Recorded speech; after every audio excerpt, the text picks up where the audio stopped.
one podcast where nothing is off the table.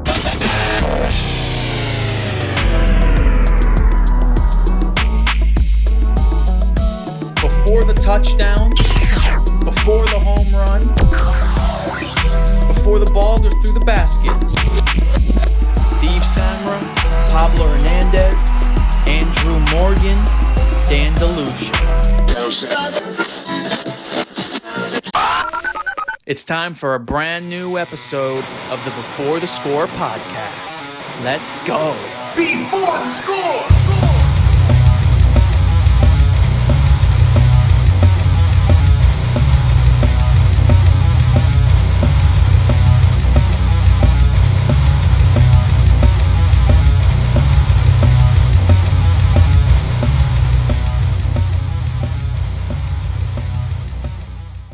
What's up, everyone? Welcome to Before the Score, episode number 42.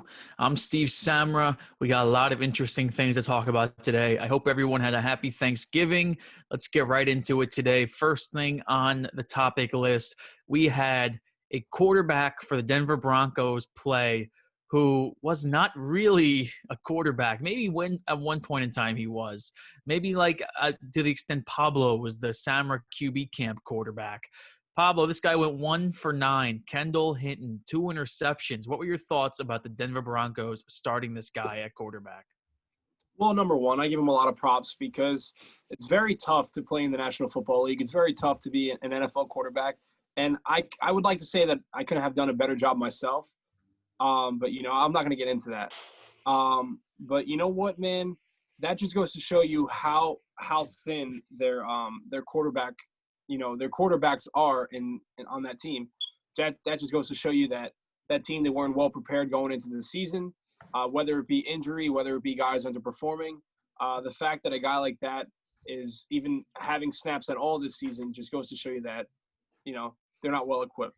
Well, Pablo, the thing is, they did have multiple backups. They had a second and third string quarterback that they could have brought in, but the whole problem was their entire depth chart of quarterbacks that, normally one of them would be available were all close contacts and were exposed to the virus because they weren't wearing masks. Mm-hmm. So they could have 8 quarterbacks in the quarterback room. If they're all in the room without masks on, they all wouldn't have been available. So it's more of them failing the COVID protocol issue than it is a depth issue. Yeah, big props to Kendall Hinton for going out there and actually playing, being thrown into that impossible situation. What I really wanted to talk about for this topic is what Andrew just brought up, and that is the NFL's COVID protocols. Because we kind of saw the two sides of the coin this week with the Ravens game that we predicted last week, still going on this week. So Andrew will get a pick in there later. But the Broncos were not forced. Their game was not moved because only one position group, it was just happened to be the quarterbacks, ended up being the groups that test positive and come in contact. So I want to know if you guys think that it was fair that the NFL made the Broncos play this game on Sunday. Well, I've talked about this to other people recently, and there's a large narrative going around that the NFL is treating the Ravens more fairly than they did the Broncos, but no one understands that this is a completely different situation, and I hate siding with the NFL. I think they're a very corrupt organization that cares more about money than anything else in the world, but I don't think they've done anything wrong in this situation because I don't know what else they would do. So the only other option would be to push the Ravens game to a Week 18, which they are trying to avoid at all costs. So they're kind of fudging with the schedule to kind of last chance fit it into Week 12.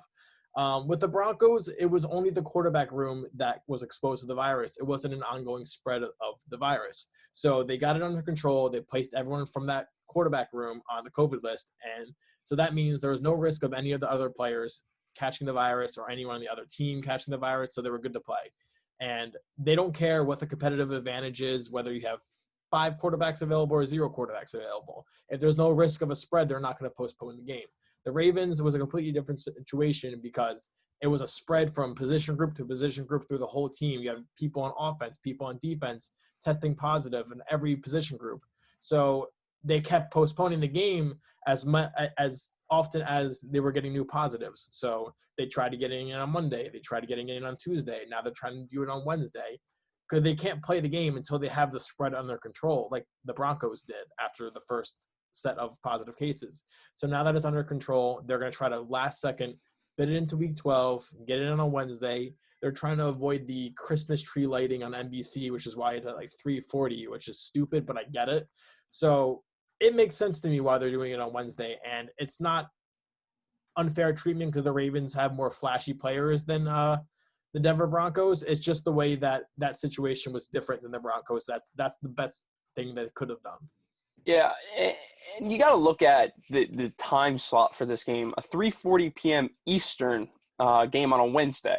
Now, who the hell is going to watch this game? I'm just curious to see the ratings on it because I can't imagine that this game is going to do at all well. I guess, people are working from home. They could throw it on and kind of watch it just for the hell of it. But it seems like the week's already over, and I'm not expecting football to be on tomorrow. This is prime college basketball time now for during the week, But going back to Kendall Hinton, I want to give him a lot of props because, God forbid, he had to face the toughest defense in the league against the Saints. So that was a hell of an ask for him. And he completed a pass. I'll give him that. I wouldn't be able to complete a pass. He is an NFL player. I'm not. At least you admit it. Pablo is still convinced he'll go out to be Joe Montana. Well, I can't. Well, I didn't say all of that. I'm just saying, I'd look all right. I mean, Can't even throw the ball with a pitcher in softball. Next. All right. Well, I wanted to say here. If us four were on a team and we just picked up just some random players that we know, random people that we know, I think we would be able to compete in a game against the Jets. Honestly. All right. Let's move on from you're getting skipped for that comment, Pablo. You're gonna get benched. This is what I wanted to touch on here. Dan, you say who's going to watch this? Everybody's still going to watch this game. It's the NFL. Listen, if you look at the ratings from the Washington football team and Dallas Cowboys from Thanksgiving, that was the second highest watched thing this year, the entire year. Okay. Presidential debates, NBA Finals, World Series. It goes Super Bowl and then Washington football team, Dallas Cowboys Thanksgiving game. That's completely different. You have a Thanksgiving time slot where everyone's going to be turning on to watch football, especially in prime time 4 o'clock. People are bored. I mean, people are going to watch. You're talking the Steelers about just a random Wednesday game. Like I can't imagine it's going to get great ratings. I mean, people are going to probably do better than an MLB game, but people are going to watch the Steelers because they are the best team in football right now. The team, they're undefeated. And everybody loves a story. Everybody loves a headline. So the fact is that a team that's already undefeated, they're going to go and play on a weird night on a Wednesday. You might think, look, nobody's going to watch it because it's a weird time slot on a weird day. I'm going to spin that around and say, you know what? Nobody else, there's no other football games going on. There's nothing else to do. If they're home, they're going to watch it, and they want to know and they want to see if they're going to be able to continue their undefeated streak. Well, it's not like it's at Wednesday night. It's not a Wednesday night game is what I'm trying to say. It's 3:40 Eastern. So that means it's noon at California time. Like, I can't imagine the ratings are going to be that big because of the time slot. If there's ever going to be a year to have a 3:40 Wednesday slot game, it's 2020 when there's a decent amount of people that are still working from home. I don't think the ratings will be great. I think it'll probably be one of the lower ratings of the year for the NFL. But compared to other shows and sports, I still think it's going to dominate any random primetime baseball game because the NFL is king at the end of the day. So the ratings will be fine just compared to a normal NFL primetime game. It's just not going to be there. And then the last point I wanted to make here is Andrew mentioned the Broncos and Ravens differences. The main difference for me and what I've heard most was that the Ravens, that's an outbreak. Every different position groups, coaches, players all getting it. Broncos, it was just one position group, one person testing positive. It just so happened to be the quarterbacks. It was controlled. If this was their left tackle and he was out and the rest of everybody else could play, you wouldn't even be hearing about it. It just so happened that it happened to be the quarterbacks. They didn't follow protocols, ended up being that every quarterback had to be out, and it created one of the most interesting scenarios we've ever seen in the entire history of the NFL, honestly.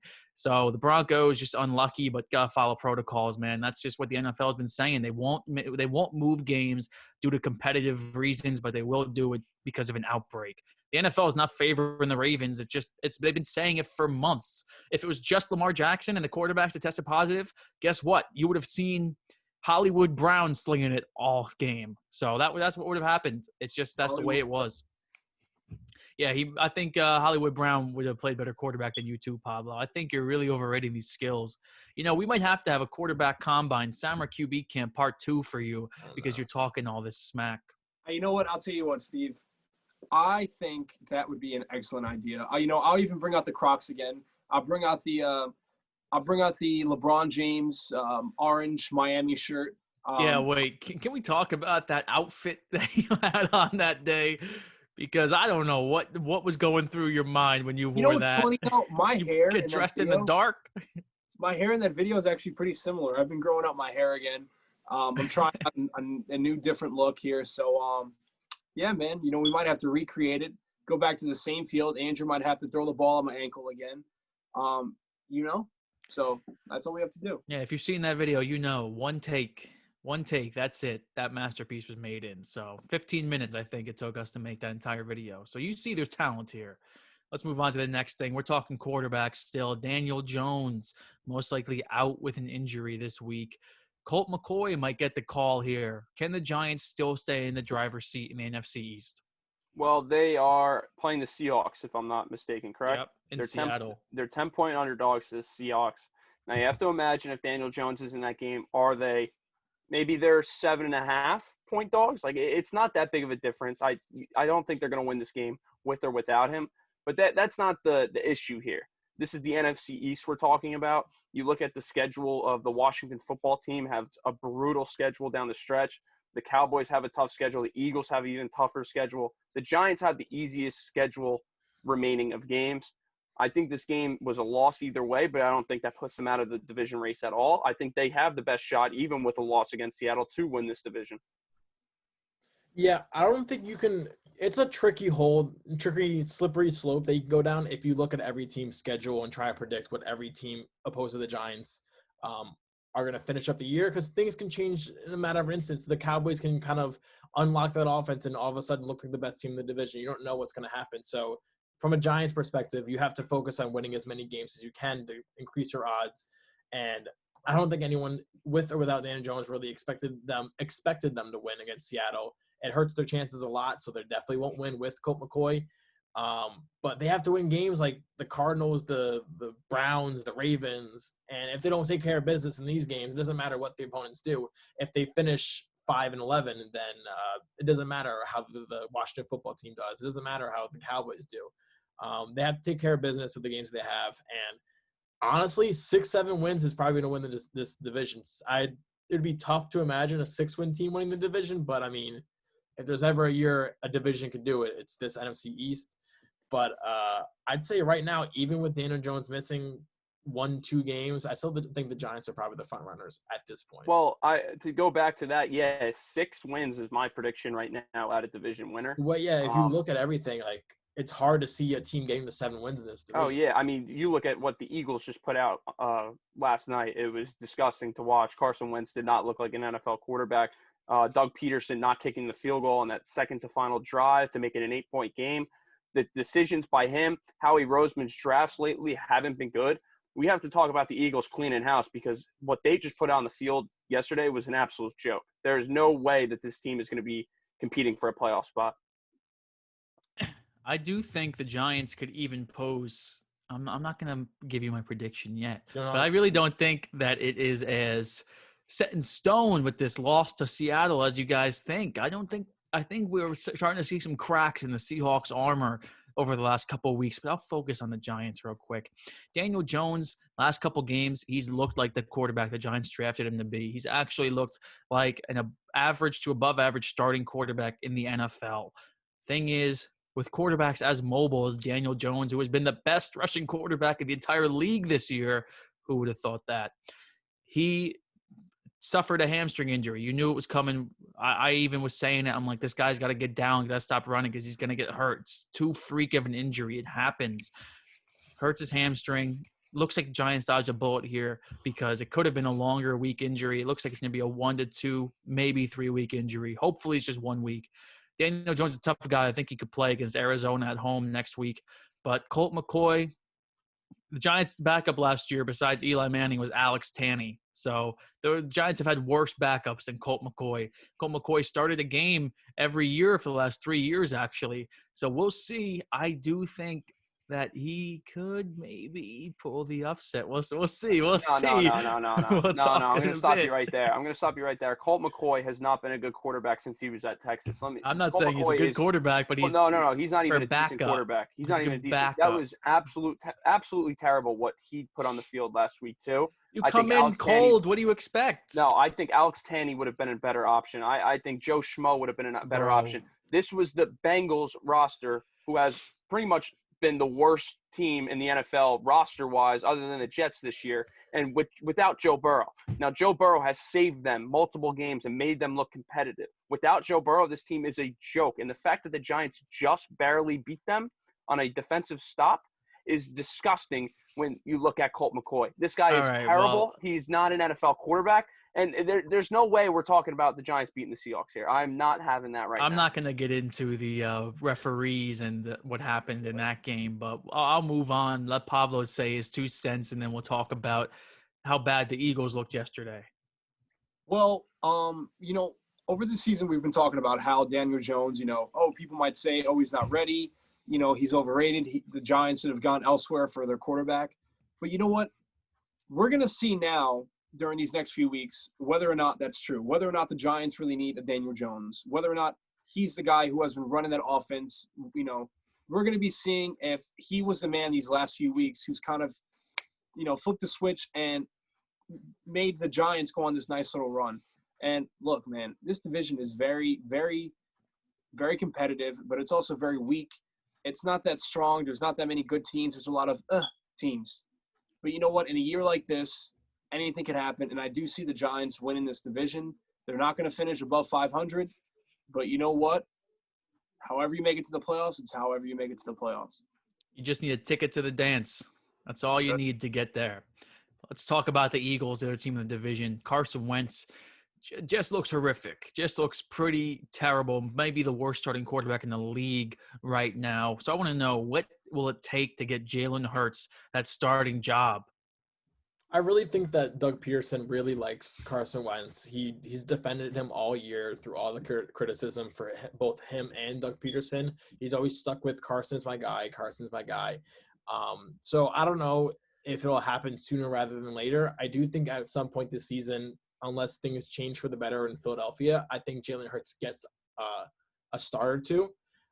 Honestly, if it was up to me, he's starting next week, because this Eagles team, the way they're built right now and the way they're playing right now, they don't have the talent and they don't have the coaching to succeed with Carson Wentz. So they need a guy like Jalen Hurts that can kind of make the defense a little bit more uncomfortable and a little bit more unbalanced and bring a different element than Carson Wentz has. You got to try something.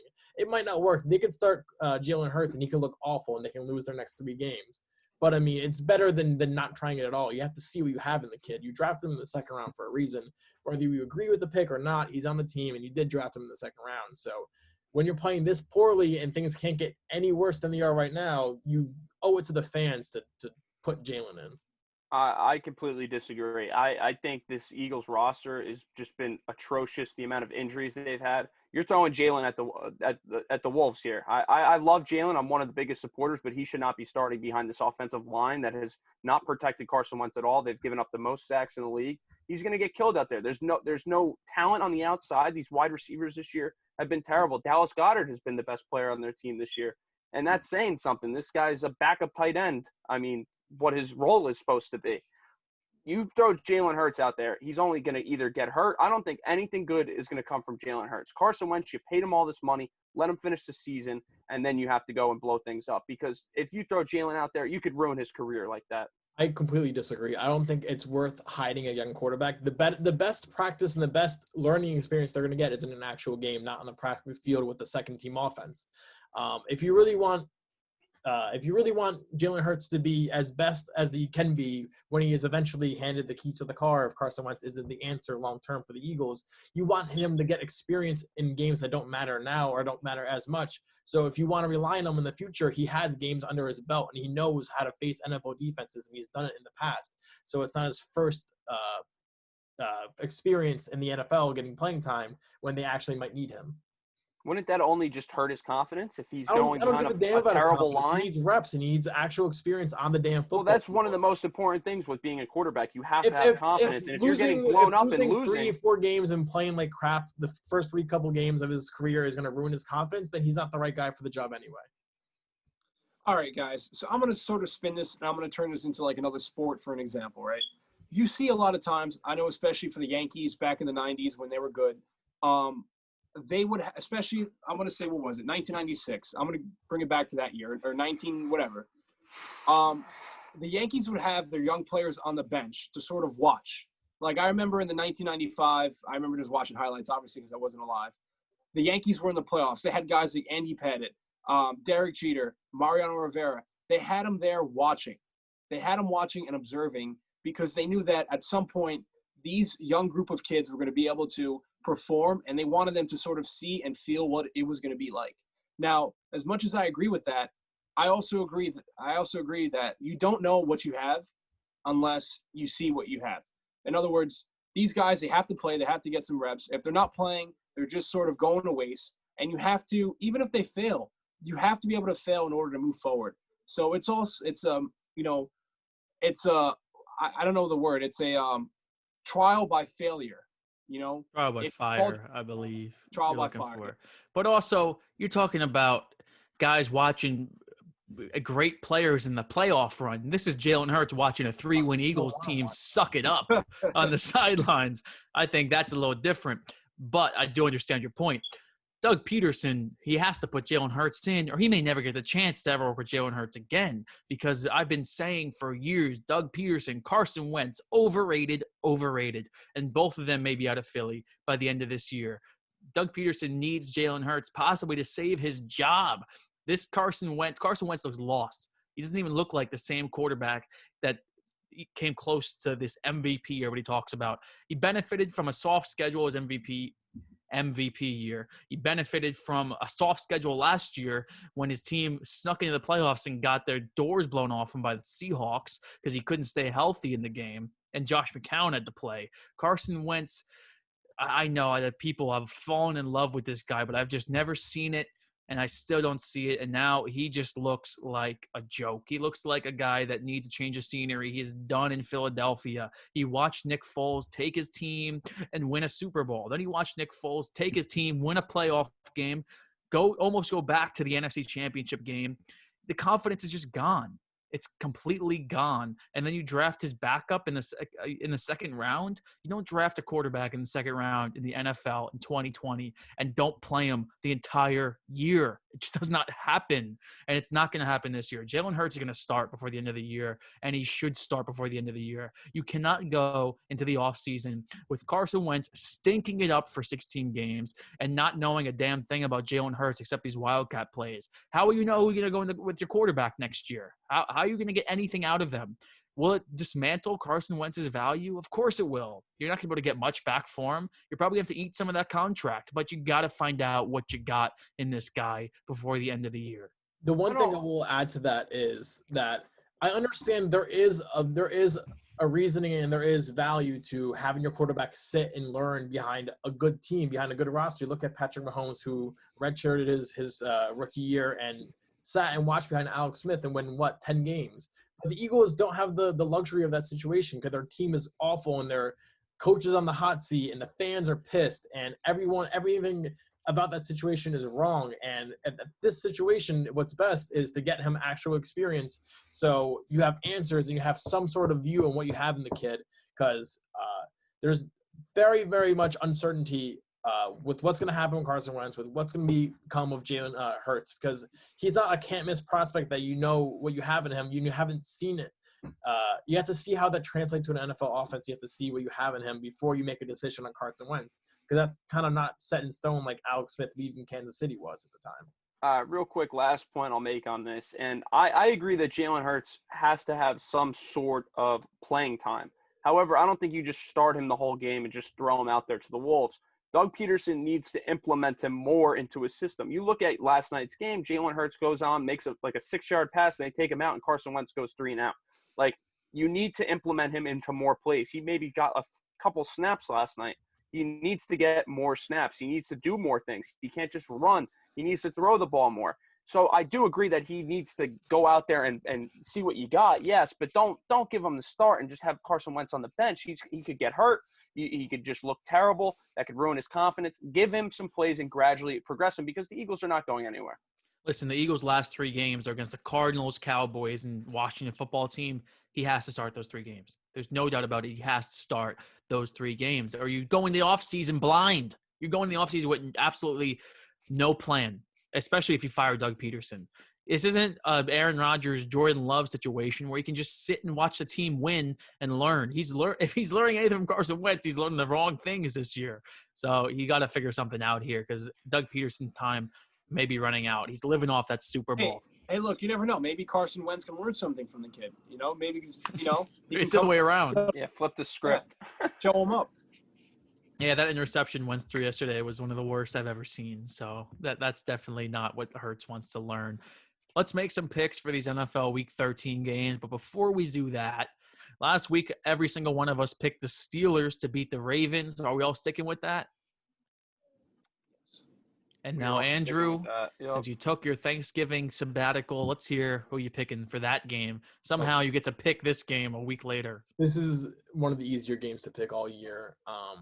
I knew it would get postponed on Wednesday, so I didn't feel like I had to go to the show last week to make that pick.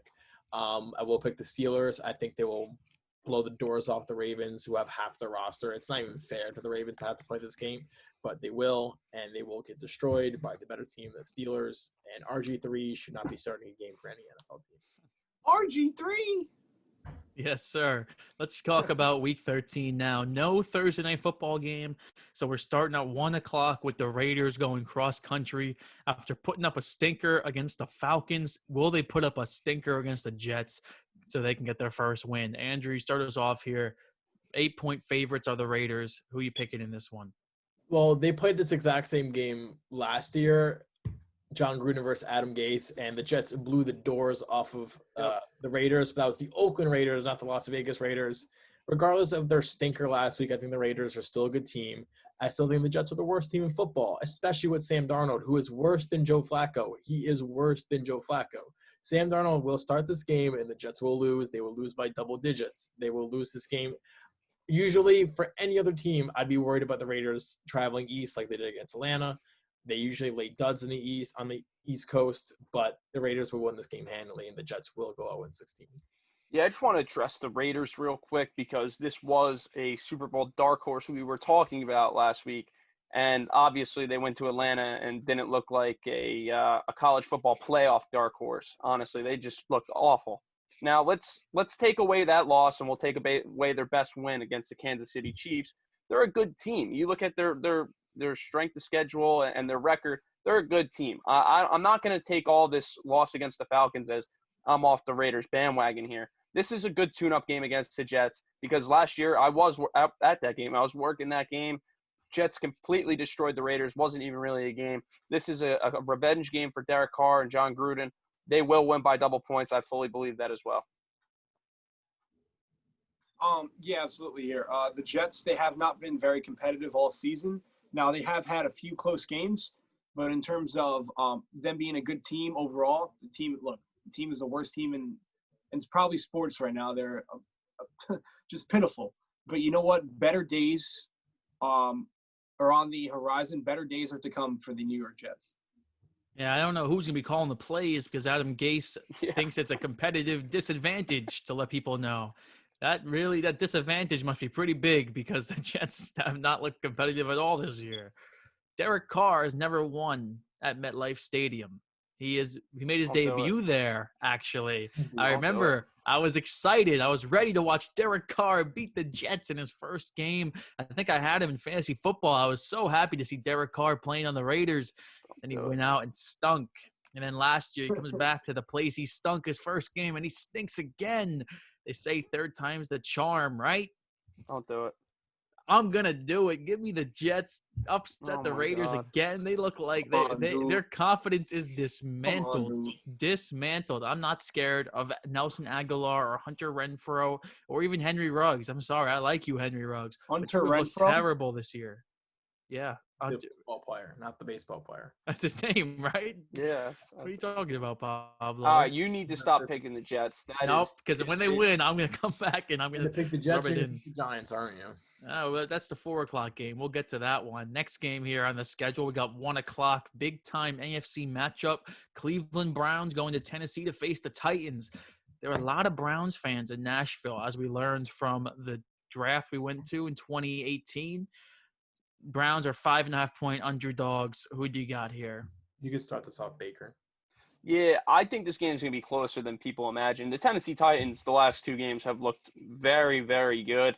I said with that Ravens game, whoever wins this is going to be that prime position to make the playoffs and even win the division, pick them over the Colts. Derrick Henry destroyed the Colts in one half.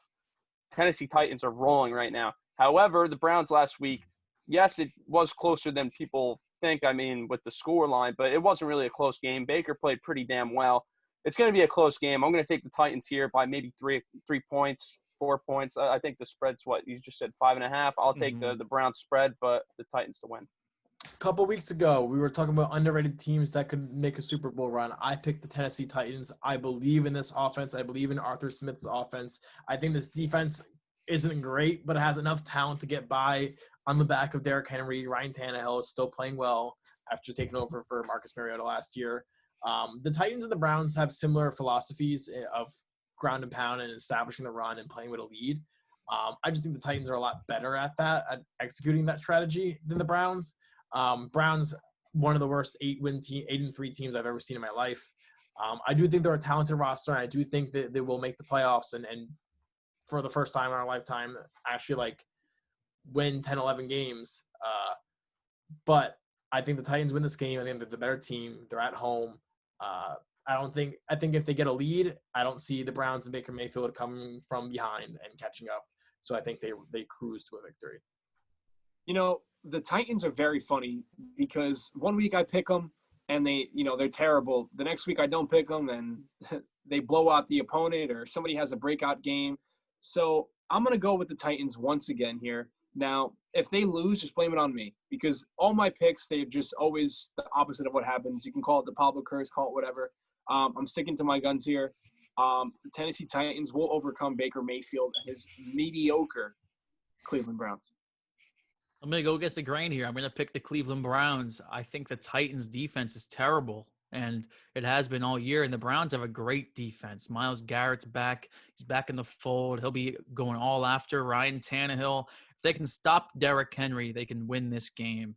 If they can't, then this is going to be the wrong pick. But I'm going to go with the Browns, shock the world, get to 9 wins for the first time, I think, in my lifetime. So give me the Browns to win this game on Sunday. And Andrew, Arthur Smith may be a great play caller, but will he still be a great play caller next year with the Jets when Frank Gore is running the ball? If Frank Gore is the starting running back for the Jets next year, I'm going to take a look. He actually had a decent game on Sunday. Yeah. Dan, are the Vikings going to lose to the Jaguars? Just tell me that everybody's picking the Vikings here.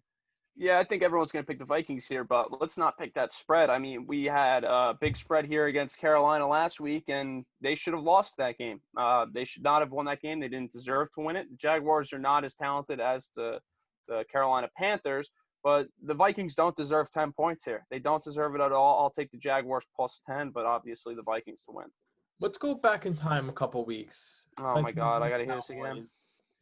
Vikings are heavy favorites. A lot of people are picking the Vikings. Vikings were hot, winning a few games in a row. They were going to get back into the playoff run. And who'd you pick? The Vikings. I was one of those people. Yeah. And Vikings. they laid a dud against the Cowboys. The Cowboys ran all over them in that makeshift offensive line. The Jaguars are going to beat the Vikings this week. Steve picked the Jets. I'm going less outlandish than that. The Jaguars will beat the Vikings, improve to 2-10.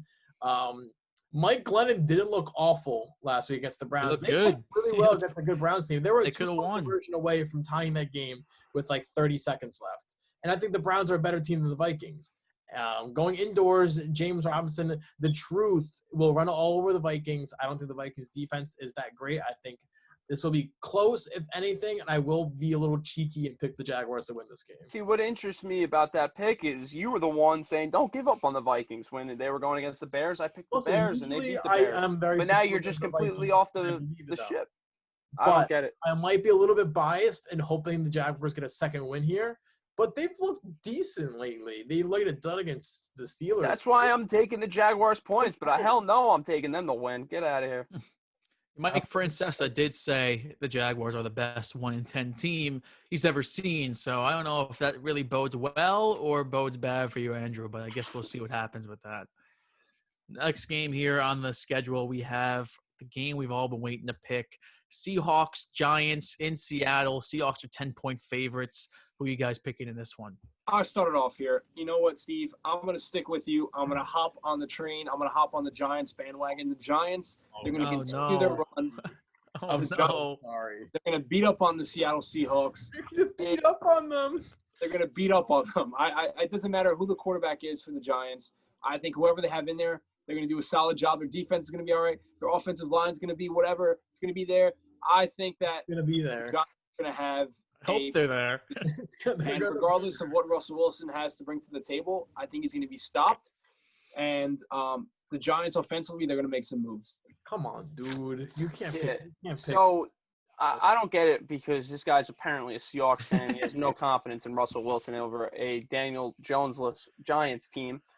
The Seattle Seahawks, the story all year has been they play to their opponent's, level of play, and they squeak out a win. They haven't won by more than 10 points since week 1.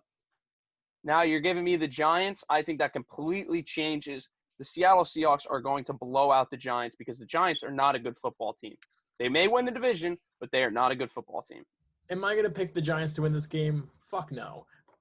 They will cover the spread, though. I think that every game I watch, the Seahawks are allergic to covering. They're not going to do it. They don't cover any fucking spread. They gave up a Hail Mary to the Eagles off a deflection and a one-handed catch to blow that spread. So I'd probably put money on the Giants covering, but they're not winning this game. They'll lose by like 6 points.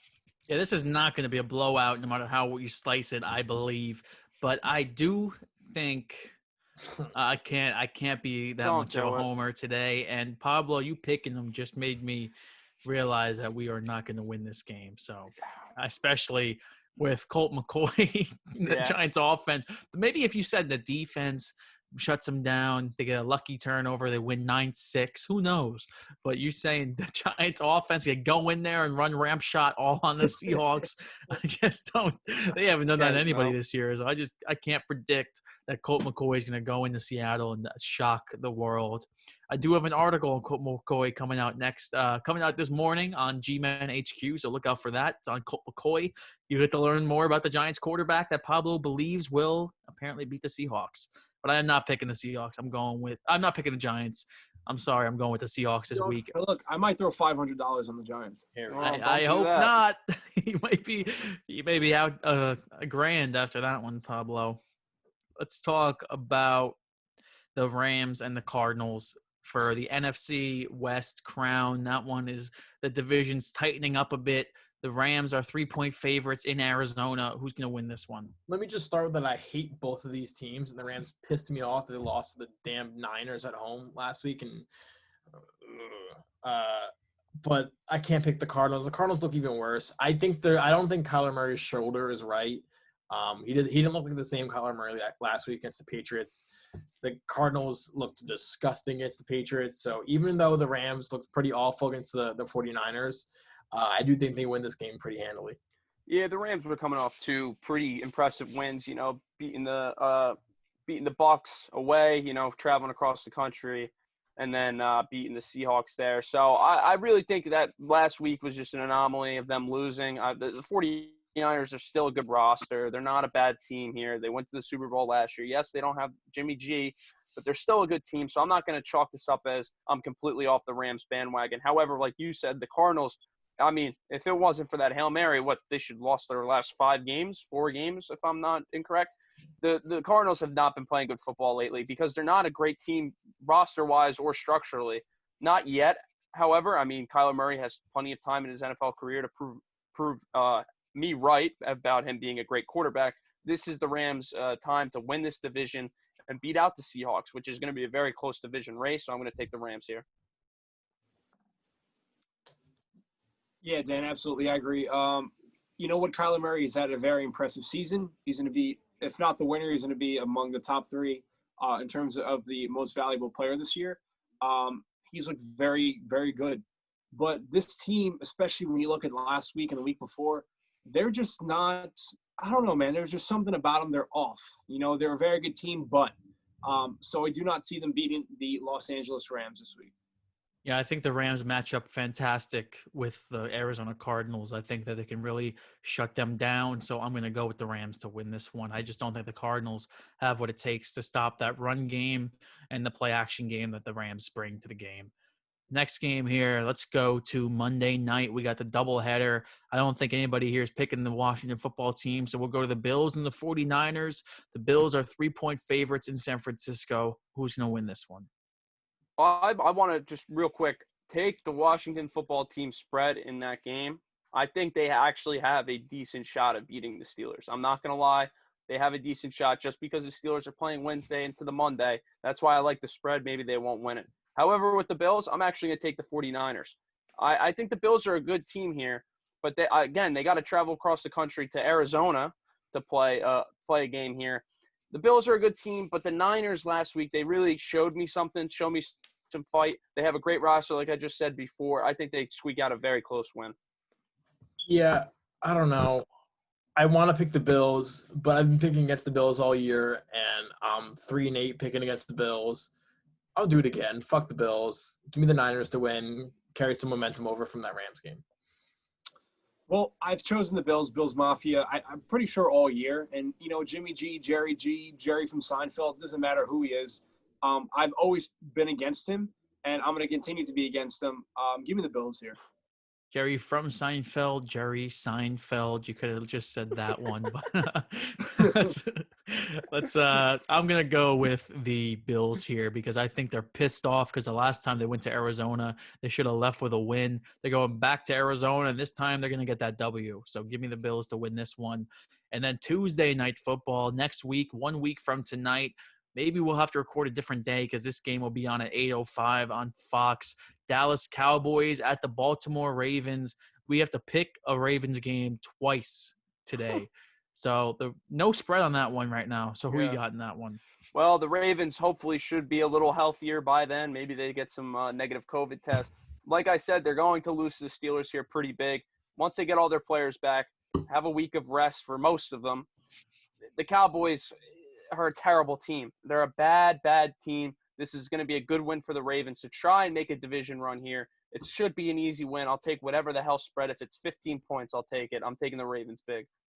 I don't know about that. I think I got to wait until I see who's you got to pick now, man. If they have no half their offensive line gone, no Lamar Jackson, no Mark Andrews, I don't know if I can pick them. I think I might have to pick the Cowboys in this game. I'll pick the Cowboys for now, but if they get some you can't change. COVID, you can't I change. might change that. Nope. No, you can't change. You got to pick right now. Give me the fucking Cowboys then. The Cowboys are going to win this game. Go boys. We them boys. They going to win against the Ravens. The Ravens, they suck, especially with Lamar Jackson. I don't know how they're going to look with RG3, but my guess is they're going to look awful.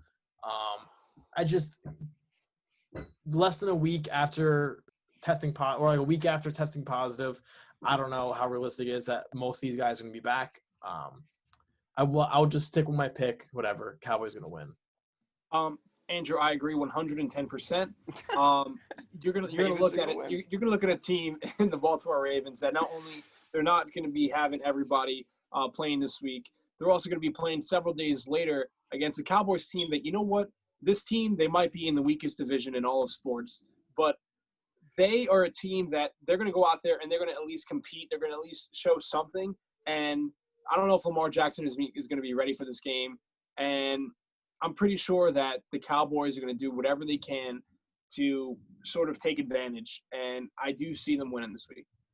Lamar Jackson, Trace McSorley, RG3. I don't give a damn who's playing quarterback for the Ravens that game. The Ravens are going to win this game on Tuesday night football. We're actually going to have football every night of the week at some point for this month of December. We got Monday night. We got Tuesday night football with the Ravens and Cowboys. Wednesday night football tomorrow.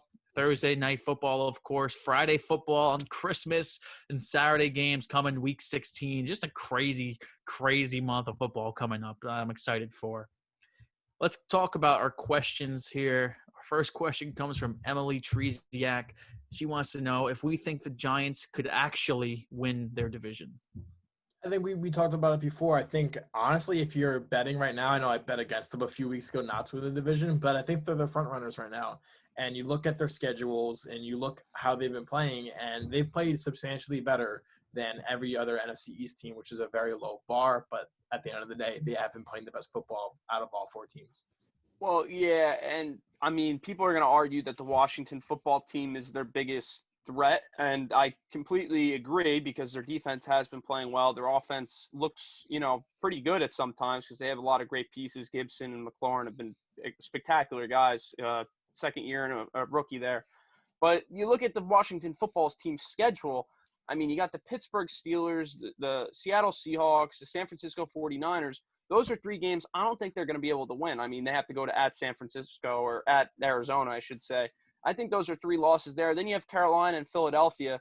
Yeah, Philadelphia might be a win there. I mean, the football team have been a better team than the Eagles. I mean, playing them this year, they beat them. But then you look at the Panthers. The Panthers are a pretty damn competitive team. Matt Rule has done a fantastic job with that team. I don't even think that's an easy win. So their schedule, I do not like. The Giants have a much favorable schedule.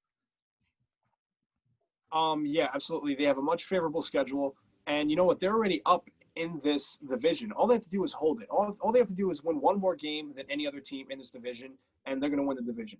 So I do see them having not only a statistical advantage because of that, also the fact that they do have a weaker schedule, the fact that this team is starting to turn things around, and they are starting to get hot, and they're going to be having a healthy Daniel Jones return once he has this 1 or 2 week off.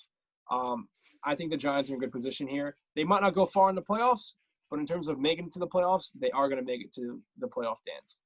Honestly, I don't really think the Giants have this easy schedule everybody's thinking they have. I don't think that the Browns, the Seahawks, the Ravens, and the Cardinals are exactly easy teams to play. But I do think they can shock 1 or 2 of those teams and get a win. I do think they'll take care of business against the Cowboys, maybe upset the Seahawks this week. We'll see what happens. But I do think this is their division to lose. I do think we'll be seeing home playoff football at MetLife Stadium in January. It's very much possible that the division leader has 5 or 6 wins. 5, 6 wins, yeah. I don't think 5 wins will do it, but I think 6 and 10. All you need is a ticket to the dance. Like Pablo said, all you need is a ticket.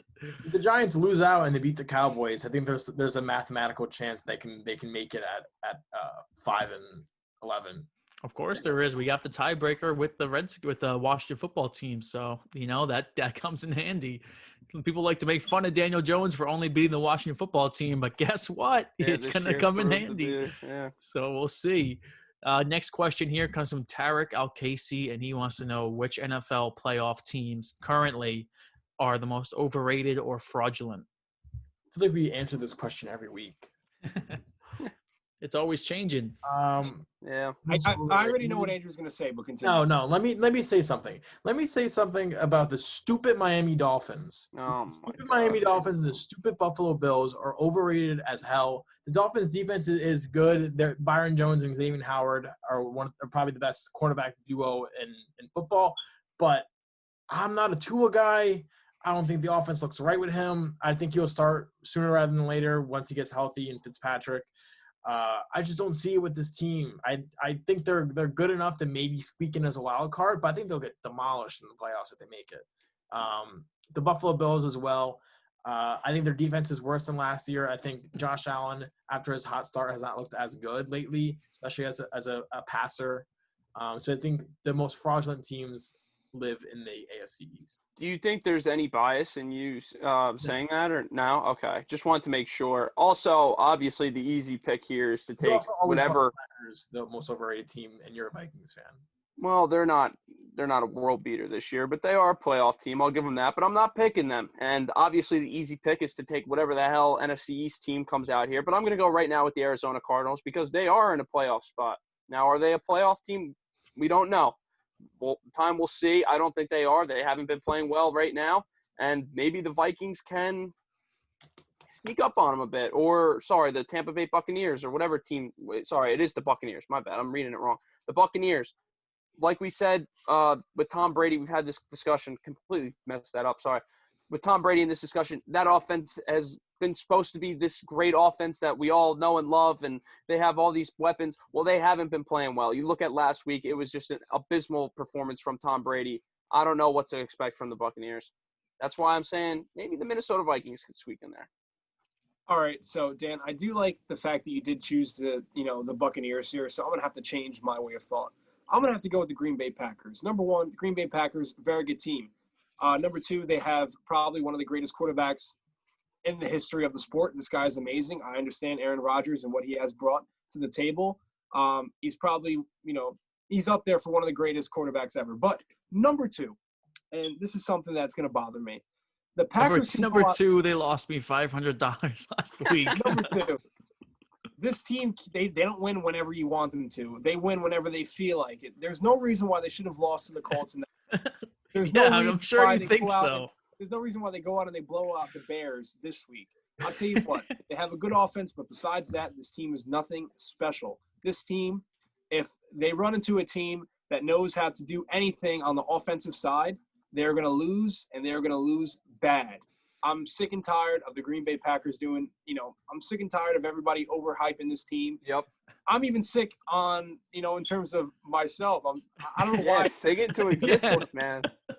Let it out. Let it out. And I can't wait for the team to go away. The Green Bay Packers do not deserve any hype that they are given. The Green Bay Packers aren't that good. The Green Bay Packers, minus their offensive line, are a mediocre football team. I'm sorry. And we could have bought our own equipment with all that money that the Green Bay Packers wasted. So my pick would be the Indianapolis Colts. Actually, I do not believe in this team. Osei Bonsu, you talked me into picking them last week, and now I feel dumb because they got killed. I do not like the Indianapolis Colts. They don't have a quarterback. They don't have a run game. They don't have any wide receivers. The Colts stink, and they will stink there. I don't even know if they're going to end up making the playoffs. I think the Patriots might sneak up on them if they get a couple more wins under their belt. We have to go the third fraudulent team for the Hey, they're all frauds. Real quick, the Cardinals are in a playoff spot, but both those teams that I said, both frauds. And if the Patriots somehow make it, I'm with Andrew. They are a fraud playoff. I didn't even put them in there because I don't think they're going to be a playoff team. But Yeah. if they do squeak into the playoffs, they suck, man. I don't know. Honestly, that might have been the ugliest one I've ever seen. Hey, it works. It got the job done. Trust me, Cam Newton is getting dropped in fantasy whenever the hell this weekend's. Quarterback. Next question we have is actually about the Colts, and it comes from resident Colts fan Zach Corby, and he wants to know which quarterback on the Colts next year makes them a contender. And personally, he says, why is it going to be Matt Stafford? No, I personally think how does Sam Darnold sound? Give me a second-round pick. You get Sam Darnold, quarterback of the future. He's great. You'll love him. I do think he could be better in the Colts situation than he's looked the past 2 years in the Jets. What I think is going to happen, I think Phillip Rivers is going to get a 1-year extension, and he's going to stick with the Colts for one more year. Is that the answer? Hell no, that is not the answer. I think he makes them a 8-8 team. Maybe they could squeak into a playoff. Jacoby Brissett is not the answer. Sam Darnold could be the answer, not from what I've seen this year. They got to go draft a guy. They got to go find someone because the quarterback room right now for the Indianapolis Colts is not looking good. Yeah, they've turned Jacoby Brissett into a QB sneak specialist. I don't know what's going on. Every time I turn on the TV, he's running these 10-yard QB sneaks. Let the guy throw the ball, please. Yeah. Let Jacoby Brissett. Bring back the Jacoby Brissett hype train. Shout out Corey Jason. So give me – Matt Stafford would be a hell of a pick right there. But, yeah, Sam Darnold definitely seems more likely. So the Colts, they need to figure out the quarterback position, or they risk wasting this generational defense they have. This defense is fantastic. So get a quarterback in there. Please, for all Indianapolis Colts fans, if there really are any, get a quarterback in there. Imagine Andrew Luck was still on the Indianapolis Colts. Would they not be the 2 seed right now in the AFC? Yeah, I think they'd be the 2 seed right now in the AFC. Andrew Luck just had to go retire and start hiking and doing whatever the hell else he does now. So just had to retire, Andrew Luck. Next question here comes from Matt Brower, and he wants to know, how would we rank these three wide receivers? A.J. Brown, DK Metcalf, and Terry McLaurin. DK Metcalf, Terry McLaurin, A.J. Brown. I'm known as a DK Metcalf hater, but I'm really not a hater. I just don't think he's a top. Well, I said at the beginning of the season, I don't think he's a top 20 receiver in the NFL, but he's proved me wrong. He's a top 20 receiver. He may be borderline top 15. However, he is better than Terry McLaurin. Terry McLaurin is a fantastic wide receiver and hasn't had the best situation, he could be in. So I don't think that's all skill-based. I think it's just being Russell Wilson throwing you the ball. And then A.J. Brown, I would probably rank him Metcalf, A.J., and then Terry McLaurin. Pablo doesn't want to chime in on this one. No, I'm good. I'm good on this one. I have just too many thoughts running through my head right now. Well, my reasoning is, I get that DK Metcalf's easily in the best situation of the three. I'm a big Terry McLaurin fan. You can't use hypotheticals to discredit what DK Metcalf's done. He's had a historic first 2 years in the NFL. He's looked like a top 5 receiver in the NFL this year. Numbers wise, he's right there. He's a physical freak, and he's actually a good route runner now. And he can actually do multiple things, catch and run. He can catch the deep ball. He can do anything you want to. He'll have the occasional ugly drop like he did last night, like he did against Arizona, I think, where it hit him in the face mask. But Yeah. At the end of the day, he's producing like a madman. He has better stats than Calvin Johnson his first 2 years. He's built like Calvin Johnson. I'm not saying he's Calvin Johnson, but he might be a little bit mini-tron. Yeah, how the hell did this guy fall to the last pick of the second round? I just don't know what these GMs are doing. And the Seahawks, you get no credit from me because you passed on them too. I don't want to hear that. But I'm going to go with Andrew's ranking here. I'm going to put Terry McLaurin second, and I got the Ole Miss receivers first with DK Metcalf and A.J. Brown third. So that's my top three there. And speaking of DK Metcalf, our final question here comes from PK Patel. He wants us to remember the chase down DK Metcalf did to Buda Baker that became that legendary meme.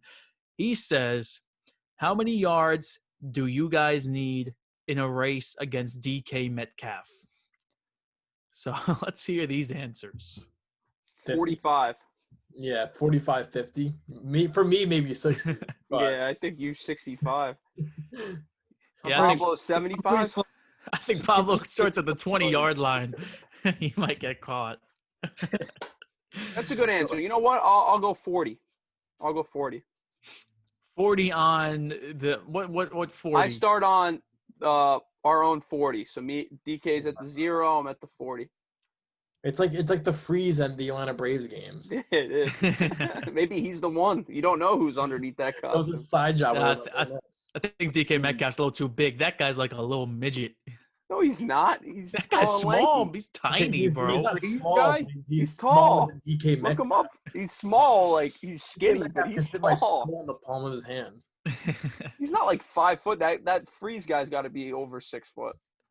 Pablo, how many yards do you think you need as a head start? I'd say 25. I'd say 25 yards. Like I'd say on their 25. So 75 yards is what you mean. 75 yards. Yeah. Okay, I was gonna say man. I don't know what's crazier, that or the Derrick Henry thing that you think would happen. So that's up there. Yeah, we could tackle 5 Derrick yards Henry. is plenty. Yeah, I think at least the 40-yard line would have to be the answer. Probably more, honestly, knowing this guy. If he's motivated, if we're about to score the game-winning touchdown, he's got to catch us. I don't think even God can save us from that fate. Pablo, I'm glad you went realistic on this one. Well, you know how it is. Wait, so that's all the questions that we have this week? There wasn't a question somebody else asked you? I will check again, but I don't believe so. Why? Do you have a question? Yeah, is there a us? question I'm missing? I mean, there's a question that I texted you, but it's whatever though. You texted me? Yeah, Pablo, you read it out. Man. Yeah, Just wait, what are you talking? Oh, okay.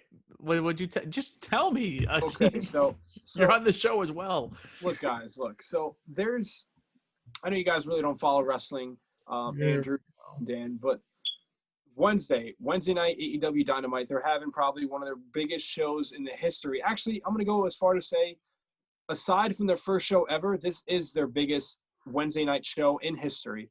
You're having a world title match on TV. You're having a winter. It's being called Winter is Coming. You're having Jon Moxley versus Kenny Omega, and they're fighting for the most prestigious wrestling title in all of wrestling. All right, I don't know about all that, but It's what's more prestigious than that? I think there are a couple more titles a little more prestigious than the Well, AEW definitely not World anything on Championship. Monday or Friday. That's number one. Number All right, two, well, let's hear a prediction, Pablo. Moxley or Omega? Who's winning that match? Kenny Omega is going to win this match, and Kenny Omega is going to go on to have one of these historic runs that every match that he puts on is going to be a 5-star classic. Kenny Omega, I think it's finally time that he comes and shows the United States what they have been missing. Kenny Omega, that's his big problem. They say he can't draw in the United States.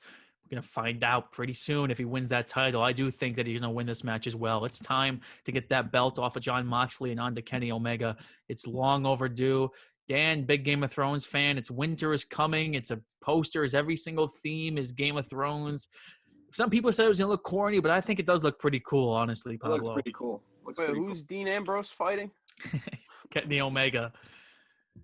This, Dean Ambrose, the Shield. that's his slave name, Dean Ambrose. Oh, my bad. Sorry to bring bad memories up for him. Good memories for me. Come on, that's my boy. I know, that is your boy. Yeah, the trip that I missed. I don't want to talk about Dean Ambrose. Thanks.